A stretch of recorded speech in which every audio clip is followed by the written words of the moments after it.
দ্বিগুণ পরিমাণ রেমিট্যান্স পাঠাবে মালয়েশিয়া প্রবাসীরা। বিস্তারিত জানতে ভিডিওটির শেষ পর্যন্ত দেখুন।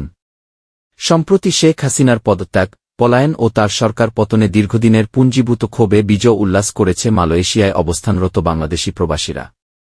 মালয়েশিয়ার কুয়ালালামপুরের বুকিত বিনোতাংয়ের একটি রেস্টুরেন্টে ও মালয়েশিয়ার মার্দেকা স্কয়ারে সন্ধ্যায় প্রবাসী বাংলাদেশিরা দেশের পতাকা নিয়ে বিজয় উল্লাস করে। এর আগে প্রবাসী বাংলাদেশিরা দেশে সংঘটিত ন্যক্কারজনক ছাত্রজনতা হত্যা ও নির্যাতনের প্রতিবাদে এবং সাধারণ ছাত্রদের বৈষম্যবিরোধী আন্দোলনের সাথে একাত্মতা প্রকাশ করে দেশের পতাকা হাতে বিভিন্ন শিক্ষা প্রতিষ্ঠানে অবস্থান করে। গত সোমবার ৫ আগস্ট শেখ হাসিনার পদত্যাগের খবর আসলে মালয়েশিয়ায় অবস্থানরত বাংলাদেশি প্রবাসীদের মধ্যে উত্তেজনাকর পরিস্থিতি বিরাজ করে।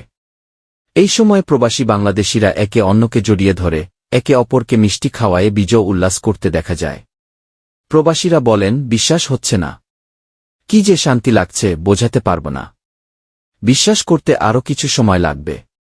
তবে এবার দেশে দ্বিগুণ পরিমাণ রেমিট্যান্স পাঠানোর প্রত্যয় ব্যক্ত করে প্রবাসীরা বলেন, দেশের টাকা বিদেশে পাচার বন্ধ করার একমাত্র উপায় হচ্ছে বৈধ পথে টাকা বিদেশ থেকে দেশে রেমিট্যান্স হিসেবে পাঠানো। তাদের প্রত্যয়, পাঠাও রেমিট্যান্স, বাঁচাও দেশ, ঘুরে দাঁড়াবে বাংলাদেশ।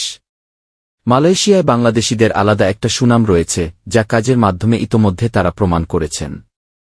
তিনি সবাইকে মালয়েশিয়া সরকারের নিয়মকানুন মেনে চলার আহ্বান জানান। ক্যান্স সার্ভিসেস এসডিএন বিএইচডির সিনিয়র মানব সম্পদ নির্বাহী ডায়াং রোজিয়াহ বাংলাদেশের কর্মীদের কর্মদক্ষতা এবং আন্তরিকতার ভূয়সী প্রশংসা করেন। মতবিনিময়কালে হাইকমিশনার প্রবাসীদের বিভিন্ন প্রশ্নের জবাব দেন। এ সময় হাইকমিশনার সিনিয়র মানব সম্পদ নির্বাহীকে বাংলাদেশ হাইকমিশনের পক্ষ থেকে শুভেচ্ছা স্মারক উপহার দেন। মতবিনিময় শেষে হাইকমিশনার ক্যান্স সার্ভিসেস এসডিএন বিএইচডির ফ্যাক্টরির কার্যক্রম ঘুরে দেখেন। হাইকমিশনারের সঙ্গে নিজেদের সুবিধা অসুবিধা নিয়ে সরাসরি কথা পেরে প্রবাসী বাংলাদেশিরা সন্তোষ প্রকাশ করেন।